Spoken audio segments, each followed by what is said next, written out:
The room fell into a heavy silence as Vexer, the default envoy, finished reading the verdict.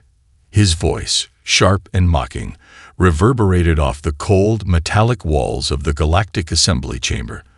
The proclamation was clear.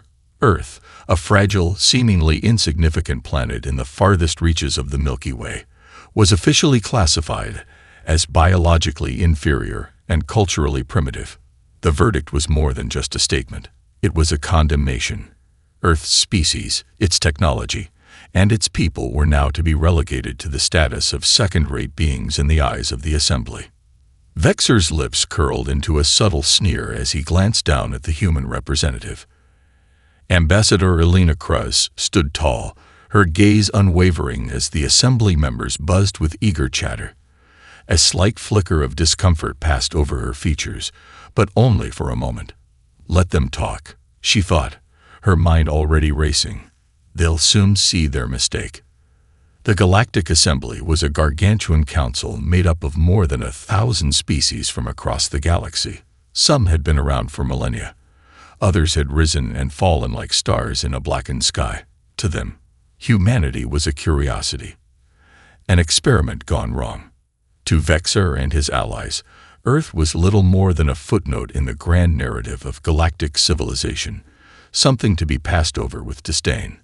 Elena's calmness was her weapon. She had expected the judgment, even though the gravity of it stung like 1,000 needles. She had anticipated this moment, had prepared for it for years. Her people had always been underestimated, ridiculed for their slow technological advancement and their tendency toward conflict. But they had also survived against odds no other species could fathom. When the Assembly fell silent, Elena rose, her black hair cascading down the sharp lines of her military uniform. The eyes of the galaxy were upon her now, but she felt no fear. If anything, it was the Assembly that should feel uneasy. "You've made your decision," she said, her voice firm, every word enunciated with precision. "You have declared us inferior, but perhaps you should remember one thing. Humans are not a species to be ignored." She turned to the Assembly's vast viewing screen, which displayed Earth in all its fragility, a tiny speck in the dark void of space. "We will rise, whether you like it or not. And we will remind you that you underestimated us at your peril." The message was simple, direct, and resolute. Without waiting for a response, Elena turned on her heel and left the chamber, leaving the Assembly stunned, murmuring among themselves. The die had been cast, and Earth was no longer going to play by their rules. As the days passed, the weight of the Galactic Assembly's decision settled over Earth like a storm cloud. For most of the galaxy, it was business as usual. Trade deals were signed. Scientific advances were shared among the powerful races. But on Earth, something else was brewing, something that the Assembly had failed to foresee. The judgment had ignited a fire within humanity. Ambassador Elena Cruz, back on Earth, was already in motion. Her first move was to call a global summit. Leaders from every corner of the world gathered in secret, away from the prying eyes of alien satellites and drones. The summit was a highly classified event, but the message was clear. Humanity was united for the first time in history. "What do we do now?" an African diplomat asked, his voice thick with concern. "The Assembly is vast, and they control most of the galaxy's resources. They'll punish us for defying them." Elena stood at the head of the table, her eyes steady, her mind already several steps ahead. "They'll try, but we'll make sure they understand that no matter how small or backward they think we are, we will never be their subjects." She paused, letting her words sink in. The room was heavy with the tension of uncertainty, but Elena's confidence began to shift the mood. "We are going to build a future for ourselves. We'll develop our own technology, reverse engineer what we can from the pieces they've left behind, and most importantly, we'll learn how to defend ourselves." The project was given a name, Project Sovereign Dawn, and its scope was ambitious. The world's greatest minds were brought together, pooling resources and knowledge. Scientists began to dissect every alien artifact that had made its way to Earth, from abandoned probes to discarded weapons, Engineers, physicists, and mathematicians worked around the clock, all contributing to the creation of something unprecedented, human-made technology that could rival, and soon surpass, that of the galactic powers. But it wasn't just technology that they were focused on. Humanity needed unity too. Old conflicts between nations seemed trivial now. The world's leaders understood the importance of this moment. National borders faded into the background as countries combined their resources into a single effort. This new human alliance was a response to the Assembly's callousness. No longer fragmented, Earth had become a singular force, bound by the collective desire to prove its worth.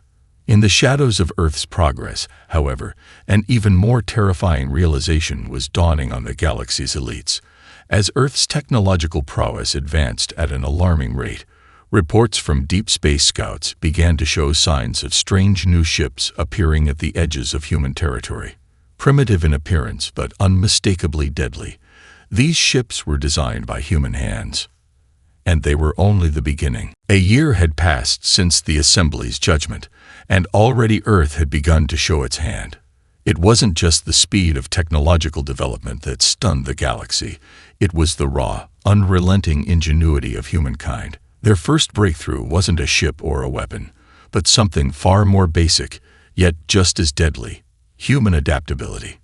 The world's top scientists had cracked the code to adaptive energy shields, a concept that was once thought too primitive for advanced species.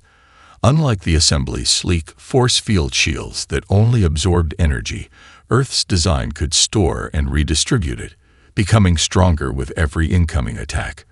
A human-made warship, dubbed the Arc Reclaimer, was the first vessel to feature this technology. When it was launched, it looked like something out of an ancient naval design. Rough, jagged, and unsophisticated compared to the elegant, streamlined ships of the Assembly. But appearances were deceiving. The Arc Reclaimer's first test came on a barren moon in the outer system, where an asteroid field was known to pose a significant risk to unshielded ships. The vessel plunged into the field at full speed, dodging massive rock formations, while its adaptive shield absorbed the impact energy. The ship didn't just survive. It emerged from the field with its shield more powerful than before, its systems humming with newfound strength. It was a message to the Assembly, sent in real time. Vexor watched the broadcast with growing discomfort. His hand clenched around the arm of his chair as the human ship returned to Earth orbit, unscathed, and the shield glowed brighter than ever before. It was one thing to see Earth's technology in labs and data reports, but this was something else. This was a weapon, and it was a human creation. In response, the Assembly's military commanders, riding high on their past superiority, dismissed the human achievement as a fluke. It's just a primitive trick. They cannot even begin to match our fleet, Vexor scoffed in the council meeting. But deep down, even he felt a pang of doubt. A few weeks later, Earth's second revelation came. The Fury-class battleship, a vessel built using alien blueprints, was revealed. Unlike the Arc Reclaimer, which was more defensive, the Fury was offensive, a hybrid warship with plasma cannons capable of melting through even the strongest of alien armor. The ship's maiden voyage took it to the Perseus Gateway, a vital trade route used by the Assembly. There, it fired its first shot across the bow of a Lethal cruiser, sending a clear signal. The Lethal cruiser responded by launching its weapons, confident that the human ship would crumble under its superior firepower. But when the Fury shields absorbed the energy, the plasma blasts seemed to power the human ship even more, allowing it to retaliate with devastating force. The Lethal cruiser crumpled under the onslaught, its crew unable to react fast enough. The Fury-class battleship delivered its message loud and clear. You thought us weak. You thought us inferior. We will show you how wrong you are. Across the galaxy, reports began to flood in. Earth wasn't just catching up. It was advancing at an exponential rate, fueled by an unshakable will to prove the Assembly wrong. The universe began to realize that humanity wasn't merely surviving. It was becoming a force to be reckoned with. And the Assembly. They could no longer ignore Earth. They would have to take action. But now, it wasn't a question of whether Earth could fight. It was a question of how far they were willing to go. The galaxy had been watching. At first, the reports were dismissed as minor skirmishes, incidents that could be easily brushed aside. But the disappearance of the mining colony on Zentafor forced the Galactic Assembly to take notice. Zentafor was a barren world, home to nothing but precious mineral deposits, heavily guarded by a mixed crew of alien overseers. It was supposed to be one of the Assembly's most secure and strategically important resources, a linchpin in their vast supply chains. But Zentafor went silent. A standard distress signal was sent, but the transmission ended abruptly. The last message transmitted was nothing more than static, followed by a chilling voice that would haunt the Assembly for weeks. We took that personally. Vexor's face contorted in disbelief as the news reached him. The Dethal intelligence services had been tracking a small human fleet near the Outer Rim, but it had been deemed insignificant. Impossible, Vexor muttered to himself. No human ship could have wiped out the entire colony with such precision. But the evidence was undeniable. The following day, another colony, this one run by the Andurians, a species known for their brutal labor practices, was found in the same condition. No survivors. All records had been wiped. Only the remains of the workers remained, scattered across the surface like the remains of a slaughtered herd. A pattern was emerging, and it was clear. Someone, somewhere, was waging war against the Assembly. And they were doing so with terrifying precision. The Assembly sent a fleet to investigate the disappearance of Zentafor, but it, too, vanished without a trace. The reconnaissance ships were never seen again. Panic began to ripple through the higher echelons of the Assembly. For the first time in millennia, the Galactic Assembly was forced to acknowledge a real threat. The human fleet was small, but it was efficient, and it had begun targeting key Assembly outposts, cutting off supply lines, and destroying strategic resources. It wasn't warfare in the traditional sense. There were no large battles, no grand displays of power. Instead, the humans operated like shadows, silently removing the most important pieces of the Assembly's infrastructure one by one. The Assembly's military advisors were baffled. Human ships were crude, lacking the sophistication of their own, yet somehow they were disappearing without a trace, leaving nothing but dead colonies and shattered remains. It was as if the humans had learned not just to fight back, but to erase the evidence of their actions. The truth was terrifying. Earth had become a ghost. As Earth's forces continued their surgical strikes, the Assembly began to panic. Their vaunted intelligence network had failed them, and their fleets, once considered invincible, were now vulnerable. The Assembly had underestimated the resourcefulness of humanity, and the consequences were now impossible to ignore. Vexor convened an emergency session, but even he knew the Assembly was no longer the dominant force it once was. Earth had become something more than a mere nuisance. It had become a reckoning. And it was only just beginning. The Assembly could no longer pretend that Earth was simply a minor inconvenience. The whispers had turned into a full-blown alarm as more and more of their colonies, military outposts, and key infrastructure fell silent. The human attacks were precise and coordinated, carried out with an eerie efficiency. Earth's ships, clunky and unrefined as they appeared, had a chilling effect on the galaxy's most advanced fleets. There was something deeply unnerving about the simplicity of humanity's tactics. It wasn't just brute force. It was calculated, cold, and almost surgical in its execution. In response, the Assembly's most elite fleet was dispatched to Earth's orbit. The mission was clear: annihilate the human fleet and erase the growing threat once and for all. Led by Admiral Vexor himself, the force consisted of the finest Dethal ships, reinforced with units from several other Assembly factions. Their orders were simple: eradicate any remaining human resistance, leave no survivors, and send a message to the rest of the galaxy. As the fleet approached Earth's orbit, the atmosphere among the Assembly's commanders was tense. Vexor's crew was filled with confidence, knowing that they far outmatched anything Earth could throw at them. The human ships were still based on technology that was years, if not centuries, behind the Assembly's most advanced designs. In their arrogance, they assumed that Earth's forces were merely a nuisance that could be extinguished with a single strike. But when the fleet arrived at Earth, they were met with an unexpected surprise. The human ships, which had seemed so disorganized and primitive just a year ago, were waiting. And they weren't alone. Out of nowhere, an unexpected force materialized. Earth had somehow enlisted the help of several previously oppressed species, including the rogue Velvoth and the Rizar. These species, who had once been under the boot of the Assembly, now stood side by side with humanity. Together, they formed a formidable Galactic alliance, sharing what little technology they had in an effort to strike back at their former overlords.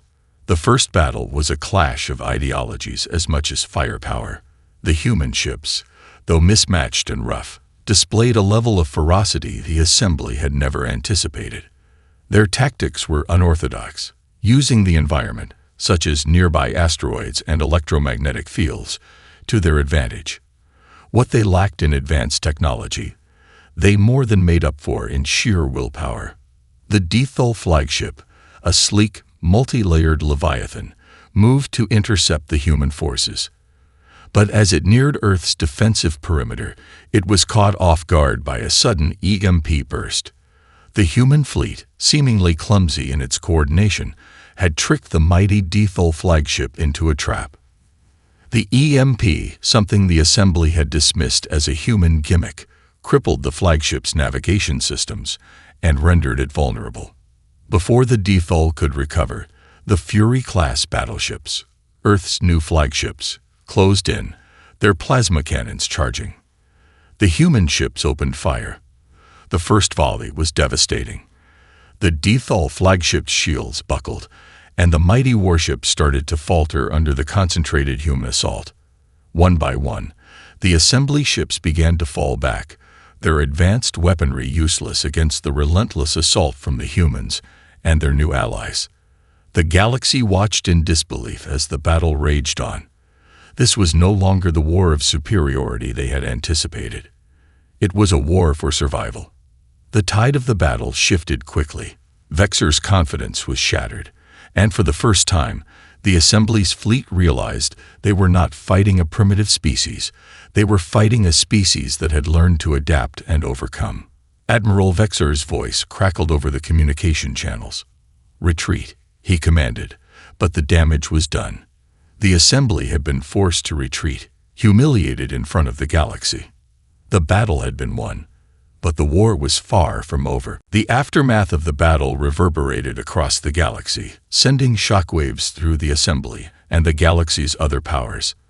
For the first time, the members of the Galactic Assembly realized that Earth, the insignificant backwater planet they had so thoroughly dismissed, had become a force capable of not only defending itself, but of disrupting the balance of power across entire star systems. News of the defeat spread quickly. The Dethul flagship, once a symbol of the Assembly's military might, limped back to the heart of Assembly space, its hull scared and crippled.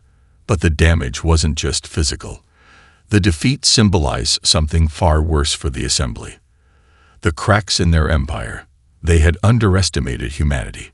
Worse, they had underestimated the alliances Earth had forged with oppressed species, races that had once been considered weak and inconsequential. Back on Earth, the victory was celebrated, but it was not one of triumph. Not yet.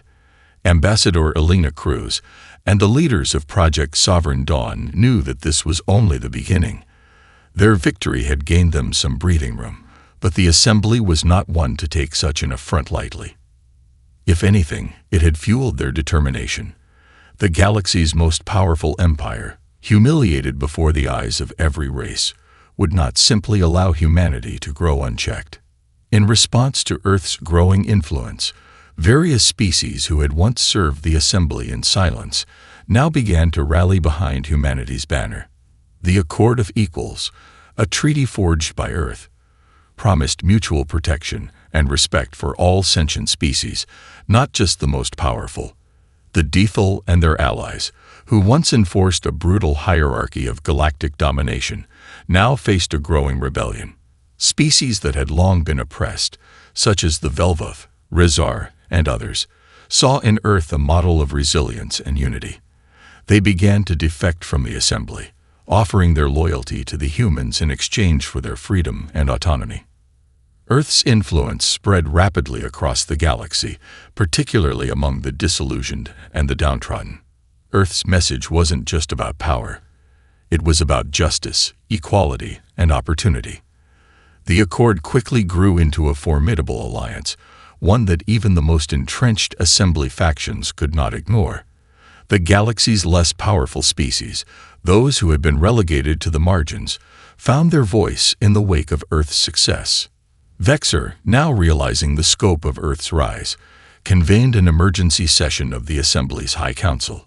His voice was tinged with frustration. "We've made a grave mistake. Humanity is uniting the galaxy against us. We cannot let this continue. Earth's rebellion has already cost us too much. We need to take action before they become too powerful."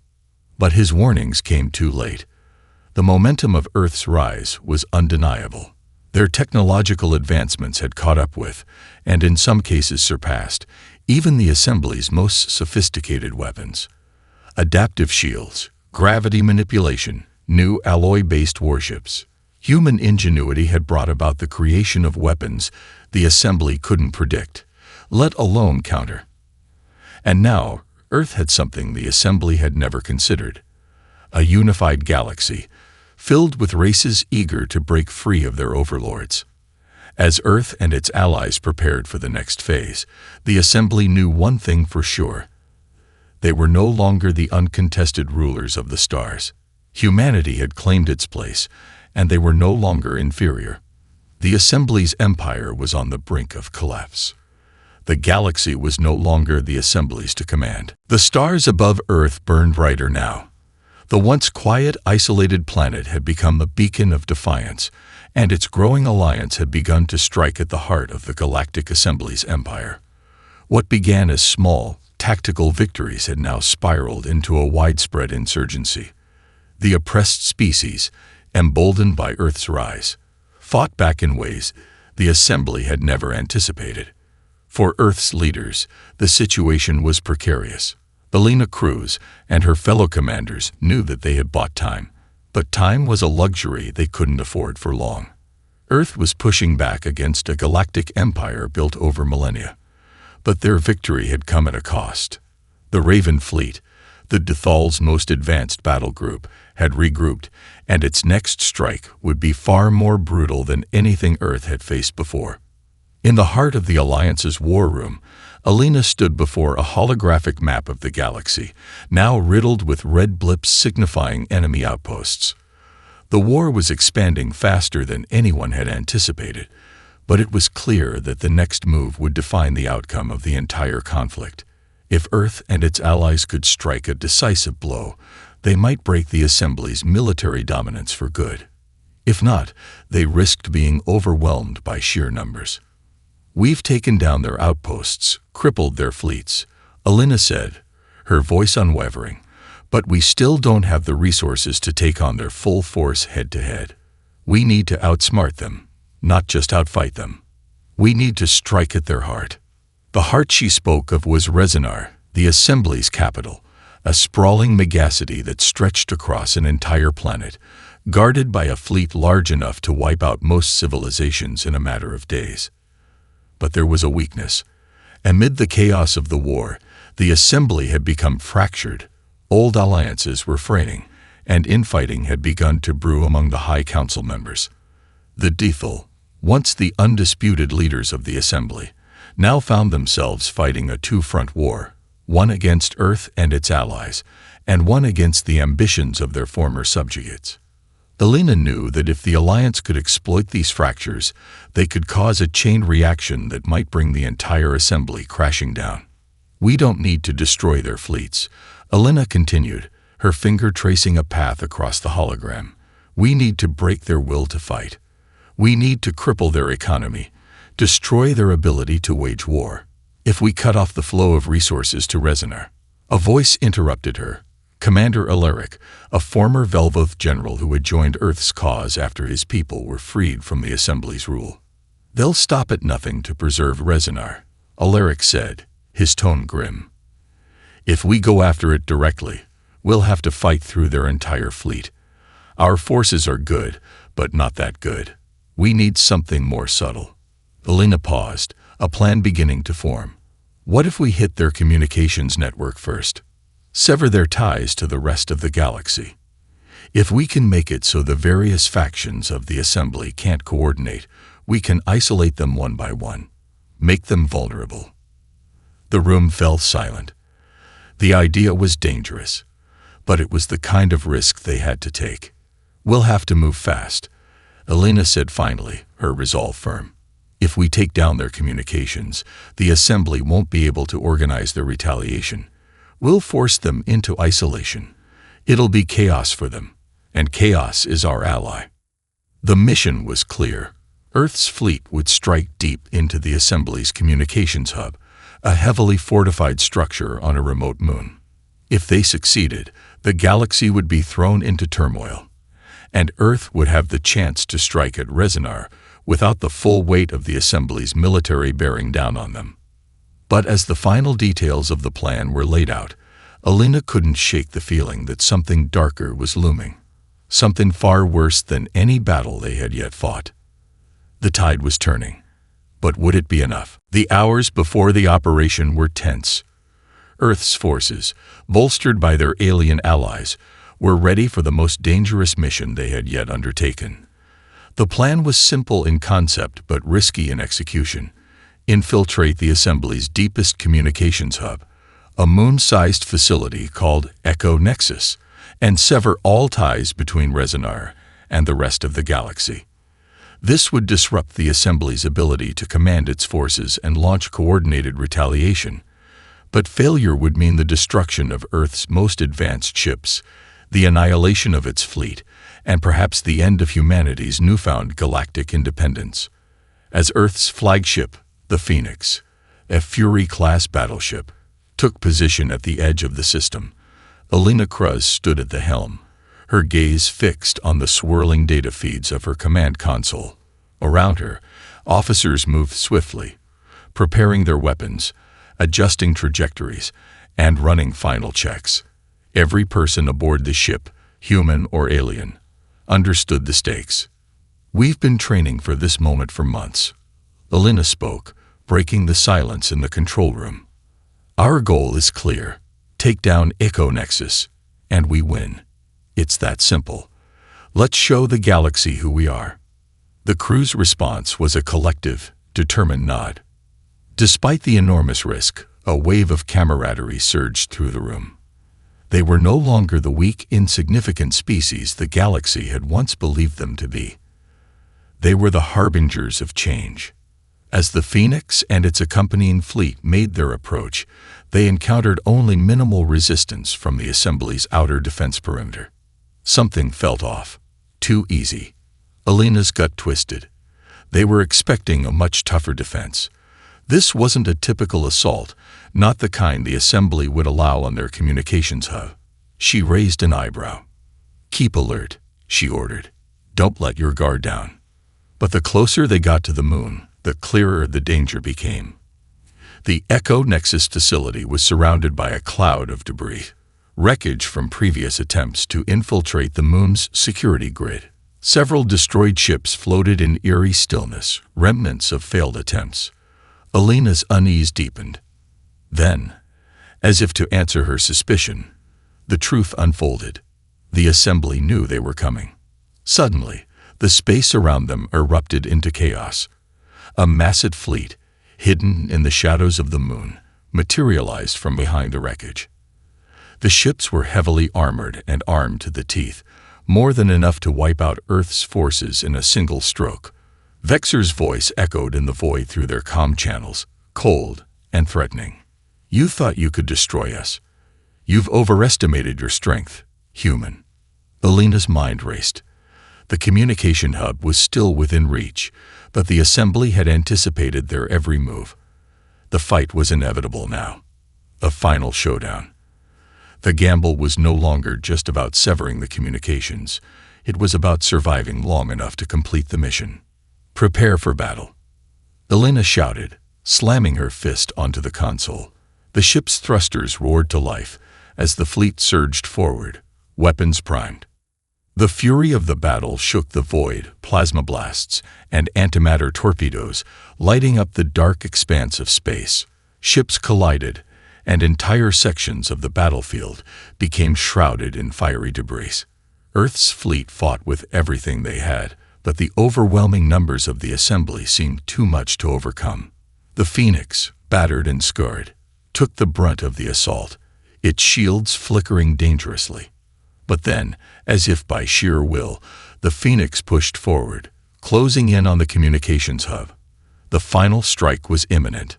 Elena took a deep breath, holding her resolve. We may not make it out alive, but this ends now. Let's finish this. With one final push, the Phoenix's main cannon powered up, and in a blaze of white-hot light, it fired directly into the heart of Echo Nexus. The moon shuddered. The facility's energy systems began to collapse, and as the moon's core went into overload, a single brilliant flash of light illuminated the battlefield. In that instant, all of the assembly's communication systems went dark. The galaxy, now in utter chaos, had no choice but to reckon with the sudden, irreversible shift. Earth had taken the first true step in its transformation from a forgotten species to the greatest power in the galaxy.